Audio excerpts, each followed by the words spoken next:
जय श्री कृष्ण दोस्तों। कहा जाता है निर्जला एकादशी का पुण्य पूरे वर्ष की एकादशियों के समान होता है। पर क्या आपने कभी सोचा है ऐसा क्यों होता है? ऐसा कौन सा रहस्य है जो इस दिन को इतना महत्वपूर्ण बना देता है?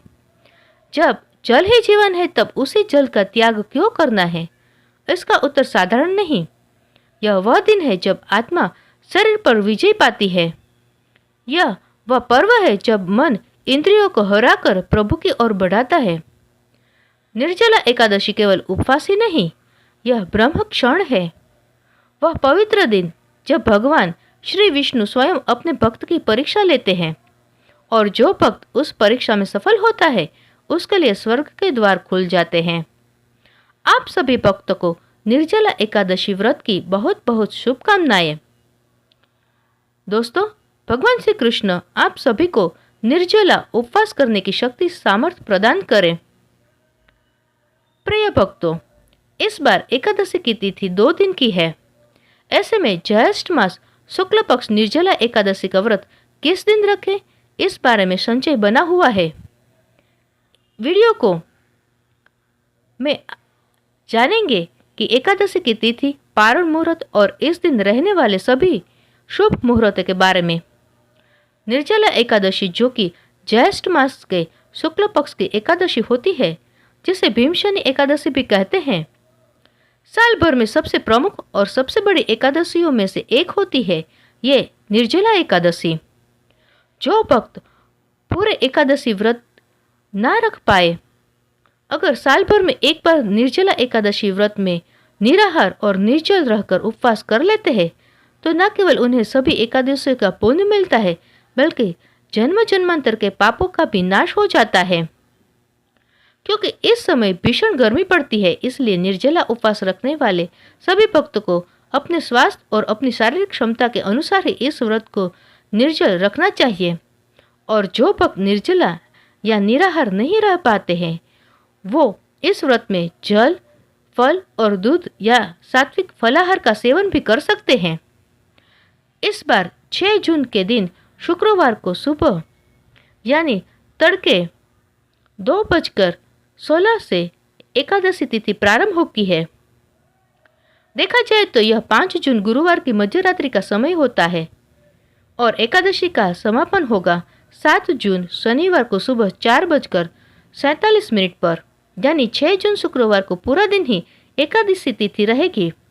और इस तरह से अगर देखा जाए तो 5 जून गुरुवार को दशमी तिथि के नियमों का पालन किया जाएगा।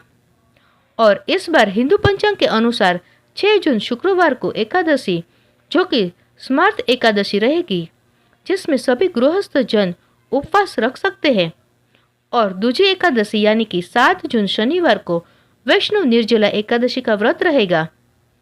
जब कभी भी एकादशी तिथि 2 दिन की होती है तो ऐसे में इस बात का भी ध्यान रखना चाहिए कि उपवास 24 घंटे से अधिक ना हो। अगर 24 घंटे से अधिक का उपवास होता है तो सभी लोगों को दूसरी एकादशी यानी कि वैष्णव एकादशी का उपवास रखने की ही सलाह दी जाती है। 6 जून शुक्रवार को ब्रह्म शुभ मुहूर्त में सुबह 4:08 से 4:56 तक रहेगा। इस दिन सूर्योदय सुबह 5:44 पर होगा और सूर्यास्त शाम को 7:06 पर होगा। प्रातःकाल पूजा मुहूर्त सुबह 4:22 से 5:23 तक रहेगा।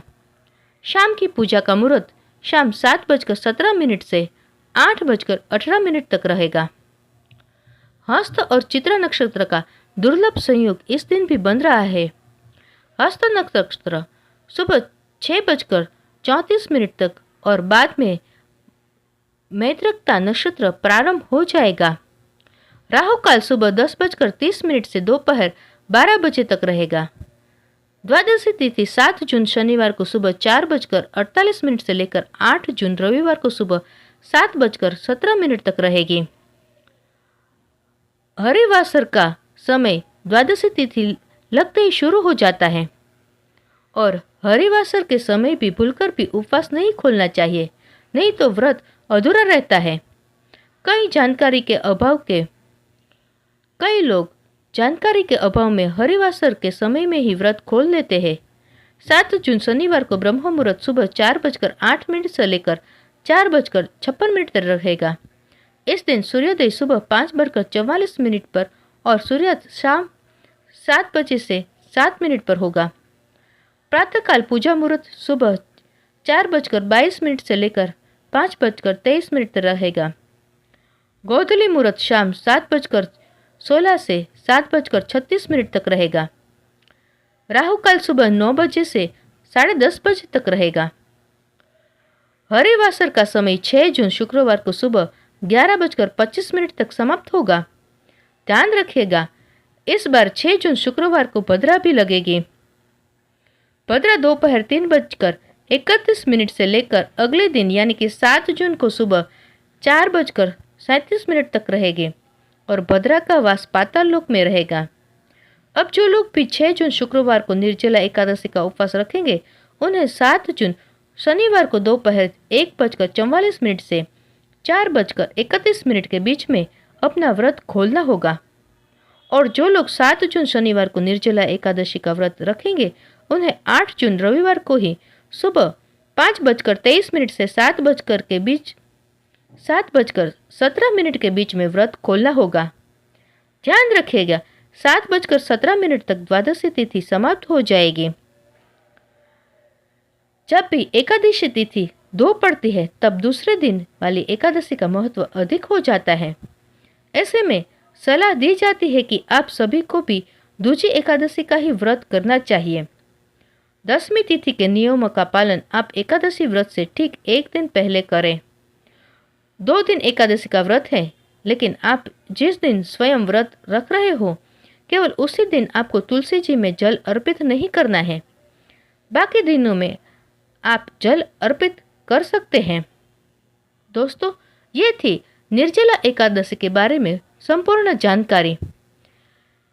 और वीडियो थोड़ी सी भी यूज़फुल लगी हो तो अपने फ्रेंड्स और फैमिली मेम्बर्स के साथ ये डिटेल्स ज़रूर शेयर करें और चैनल को लाइक करके सब्सक्राइब जरूर करें।